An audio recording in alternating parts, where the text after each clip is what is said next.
নাম বাদে যোগ্য ভোটারের ওপর নির্মম অত্যাচার। এসআইআর মামলায় তাৎপর্যপূর্ণ মন্তব্য সুপ্রিম কোর্টের। নাম বাদে যোগ্য ভোটারের ওপর নির্মম অত্যাচার। এসআইআর মামলায় তাৎপর্যপূর্ণ মন্তব্য সুপ্রিম কোর্টের। একাধিক বৈধ ভোটারের নাম বাদের অভিযোগ। যোগ্য নাম বাদ নির্মম ও পীড়াদায়ক বলে মন্তব্য। বৈধ ভোটারের ভোট না দেওয়ার কোনো কারণ নেই। ট্রাইব্যুনালে বৈধ হলেও ভোট দিতে না পারা ঠিক হবে না।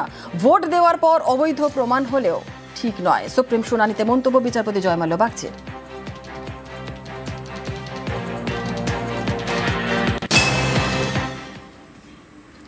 ট্রাইব্যুনালের বিচারে বৈধ হওয়ার পরেও যারা ভোট দিতে পারবেন না তাদের ভোটাধিকার চিরতরে মুছে দেওয়া যায় না। এবার ভোট দেওয়ার ভোটার যদি ট্রাইব্যুনালে চ্যালেঞ্জড হন এবং অবৈধ ঘোষিত হন তাহলে সেটাও ঠিক হবে না। অত্যন্ত পীড়াদায়ক পরিস্থিতি। সুপ্রিম কোর্টের শুনানিতে পর্যবেক্ষণ বিচারপতি জয়মাল্য বাগচির।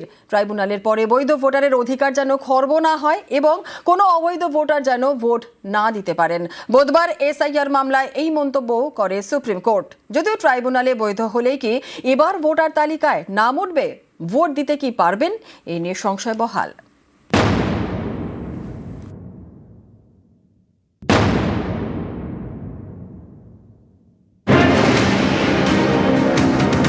বুধবার সুপ্রিম কোর্টে এসআইআর মামলা শুনানির শুরুতেই প্রধান বিচারপতি সূর্যকান্ত জানান, কলকাতা হাইকোর্টের প্রধান বিচারপতি রিপোর্ট দিয়েছেন।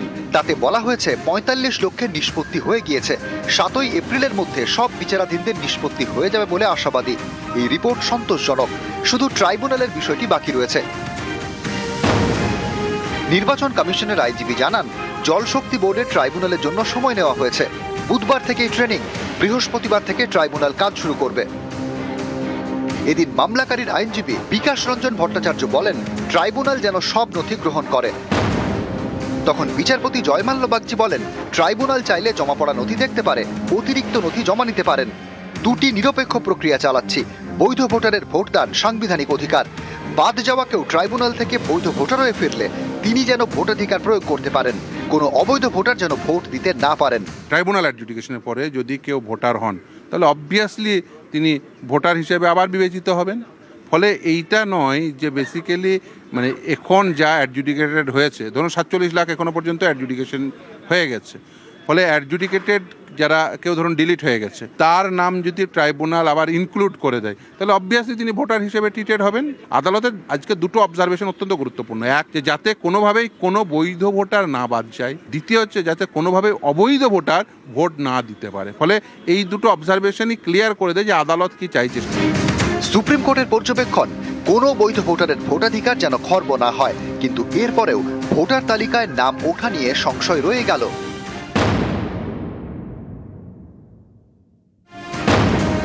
২৩ এপ্রিল বৃহস্পতিবার ১৫২টি কেন্দ্রে প্রথম দফার ভোট। এই কেন্দ্রগুলির জন্য গত সোমবার শেষ সাপ্লিমেন্টারি তালিকা প্রকাশ করে কমিশন। এর প্রেক্ষিতে ভোটার লিস্ট চূড়ান্ত করে ফেলা হয়েছে। তা প্রকাশ করা হবে ৬ এপ্রিল।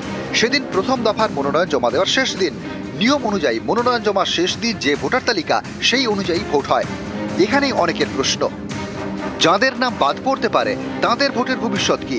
সুপ্রিম কোর্টে কমিশনের আইনজীবী জানিয়েছেন, ২রা এপ্রিল থেকে ট্রাইব্যুনাল কাজ শুরু করবে। আর ৬ এপ্রিল মনোনয়ন জমার শেষ দিন। সেদিনের তালিকাতেই ভোট হবে। এই ৬ এপ্রিলের পরে কেউ ট্রাইব্যুনালে বৈধ ভোটার প্রমাণিত হলে কি হবে? বৈধ ভোটার হওয়া সত্ত্বেও তিনি কি লিস্টে নাম তুলতে পারবেন? তিনি কি এবার আর ভোট দিতে পারবেন? এ নিয়ে সংশয় রয়ে গেল। বুধবার বিচারপতি জয়মাল্য বাগচির পর্যবেক্ষণ, কমিশনের ঠিক করা কাট অফ ডেটের মধ্যে ট্রাইব্যুনালের বিচারে বৈধ ভোটারদের নাম সাপ্লিমেন্টারি তালিকায় উঠল। তিনি ভোট দিতে পারলেন। আবার ট্রাইব্যুনালের বিচারে বৈধ কিন্তু কমিশনের কাট অফ ডেটের জন্য সাপ্লিমেন্টারি তালিকায় নাম উঠল না। তিনি ভোট দিতে পারলেন না। ট্রাইব্যুনালের বিচারে বৈধ হওয়ার পরেও যারা ভোট দিতে পারবেন না তাদের ভোটাধিকার চিরতরে মুছে দেওয়া যায় না। এবার ভোট দেওয়া ভোটার যদি ট্রাইব্যুনালে চ্যালেঞ্জড হন এবং অবৈধ ঘোষিত হন তাহলে সেটাও ঠিক হবে না। অত্যন্ত পীড়াদায়ক পরিস্থিতি বলে মন্তব্য করেন বিচারপতি জয়মাল্য বাগচি। যে ট্রাইব্যুনাল অ্যাডজুডিকেশনের পরে কেউ ভোটার হিসেবে ট্রিটেড হতে পারবেন না। নিশ্চিতভাবে ভোটার হিসেবে তিনি অবভিয়াসলি ট্রিটেড হবেন। এখন দ্বিতীয় যে প্রশ্নটি সেটা হচ্ছে যে কি এই ভোটে ট্রিটেড হবেন নাকি সামনের ভোটে, সেই নিয়ে আদালতের কোনো স্পেসিফিক আজকে কোনো নির্দেশ হয়নি। কিন্তু অবভিয়াসলি তিনি ভোটার হিসেবে তো অবভিয়াসলি ট্রিটেড হবেন। এদিন মমতা বন্দ্যোপাধ্যায়ের আইনজীবী শ্যাম দেওয়ান আদালতে জানান, নাম যুক্ত হওয়ার হার ৫৫%। বাদ দেওয়ার হার 45%। নাম বাদ যাওয়ার হার অত্যন্ত বেশি।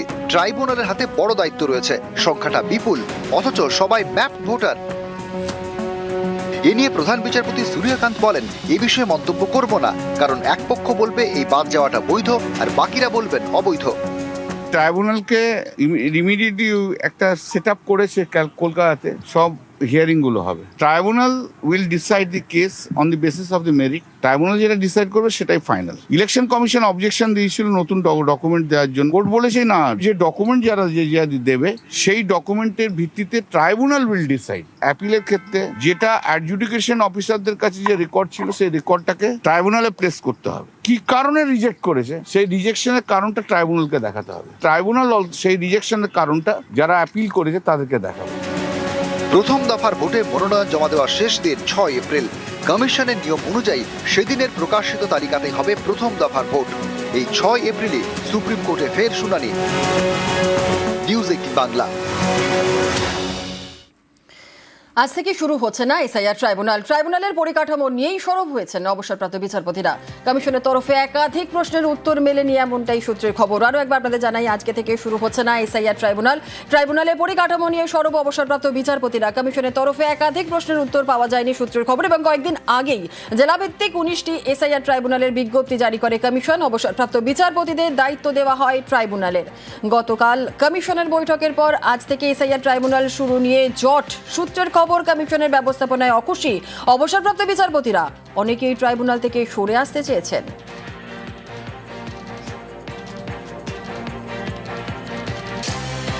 शुरू से वोट देते आ रहे हैं, अब 2002 तक हमारा नाम है। एसआईआर का फॉर्म जो जमा किया गया फिर से, वो भी मेरे लिए ठीक था। इसके बावजूद मेरे नाम काट दिया गया, डिलीट कर दिया गया, जबकि मेरे घर में 12 फर्द है, सबका ठीक है, ओके है। फिर मैं एक आदमी क्यों बात हो गया? और ऐसा कोई ऑफिसर भी नहीं रख रहा है जो कि मदद करे लोगों का। इतना डॉक्यूमेंट्स के बावजूद अगर नाम कट जाए तो क्या फायदा है? पहले लिस्ट में तो नाम ही ऐसा भी है, बाप का है, हर किसी, फिर भी क्यों कट गया? लिस्ट अपना पूरा चिट्ठा लेके आ रहे, घूम रहे, बट यहाँ पे भी कोई नहीं सुन रहा हमारा अपील, तो हम किससे करेंगे अपील? अपना 2002 में भी दिया था, हर चीज में हमारा नाम कट जा रहा है। हमारी बहन है, इसका आ गया, मेरा नहीं आया है। वो हक भी आप छीन ले रहे हो, तो आपको वोट ही करके क्या फायदा? हमें हम कागज लेके कुत्ते के जैसे खड़ा होकर के कोई बताने वाला नहीं है, तो हमें फायदा क्या इधर? 28 ফেব্রুয়ারি চূড়ান্ত তালিকা প্রকাশ করে কমিশন। তারপরেও নতুন নাম কেন? ফর্ম 6 এর মাধ্যমে নতুন নাম সংযোজন কিভাবে? তৃণমূলের ফর্ম 6 অভিযোগে কড়া সুপ্রিম কোর্ট।